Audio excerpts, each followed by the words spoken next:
Hi Daniel, this is Alan Cockrell with ABC, former hitting coach for the Colorado Rockies and Seattle Mariners. I'm going to take a look at your video this morning. First thing that I always look for, Daniel, is to make sure that we're in a good balanced position. And for me, balance is simply keeping our knees inside of our feet, as you are here, and keeping our head inside of our knees. Okay. The other thing I look for is I want to make sure that I'm getting a good two-eyed look at the pitcher. I want to have my eyes in a 9 o'clock, 3 o'clock position. Find that baseball as quickly as I possibly can. So you're very, very good in your setup position. We're going to run into the load phase. Okay.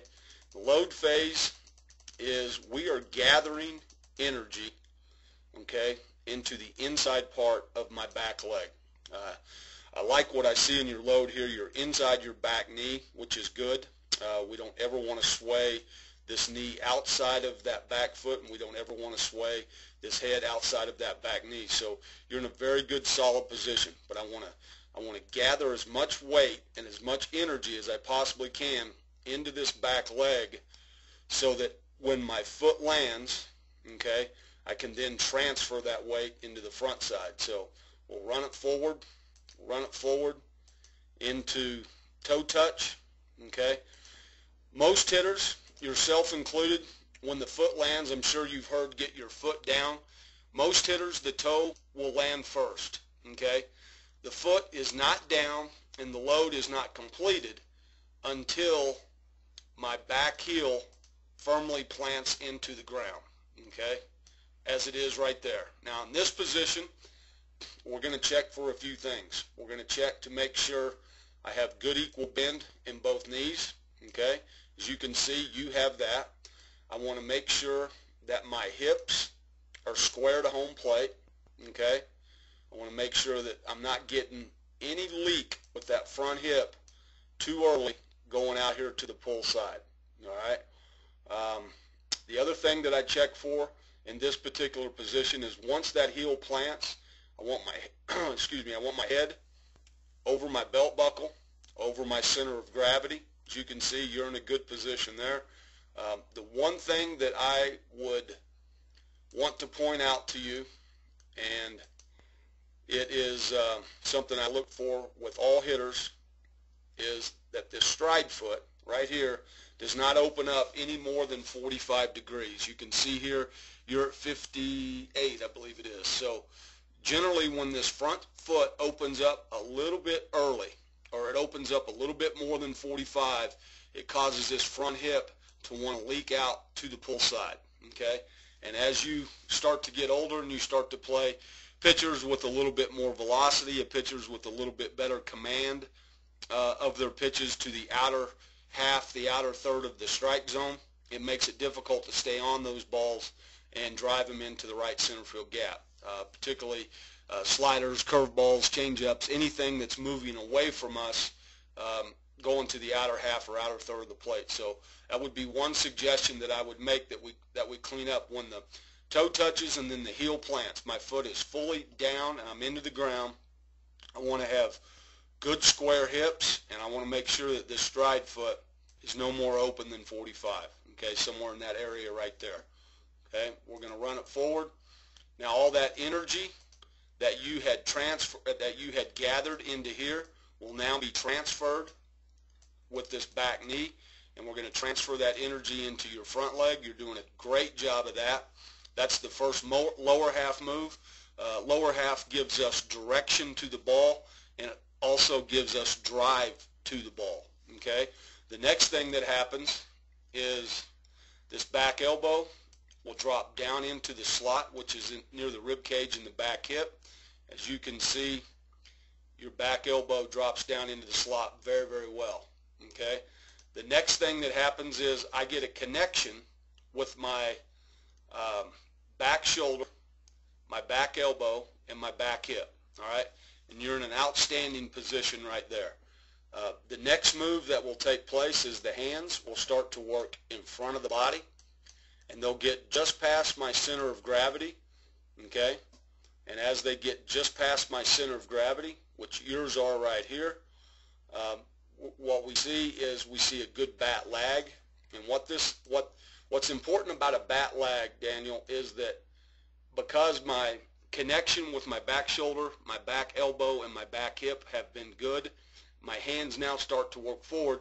I don't expose the handle of the bat right here too quickly in the hitting area. And we'll see as we start to run forward, we don't expose any handle of the bat until our hands have clearly moved in front of our body, and now we're starting to deliver the barrel of the bat to the ball at contact. Okay, so that's a really good job of holding your position, holding your angle with your barrel until it's time to release the barrel at contact.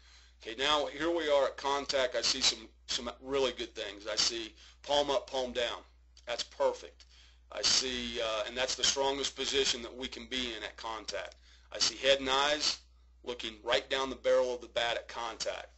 It's important to keep our head and eyes down, not only at contact, but past contact, so that we get good full extension through the ball.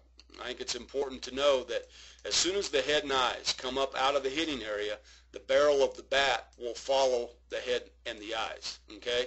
Now, once we get past contact and we get extension, you can see your barrel has extended straight out towards the pitchers, and that is a direct result of your head and eyes looking right down the barrel of the bat at contact. So you have disciplined yourself and made yourself keep your head and eyes there long enough to get full extension through the ball. That's very, very good. That's a tough thing to get a lot of kids to do. So you do a good job. You finish your swing, you finish under balance, you get a good full backside turn, get through the ball very, very well.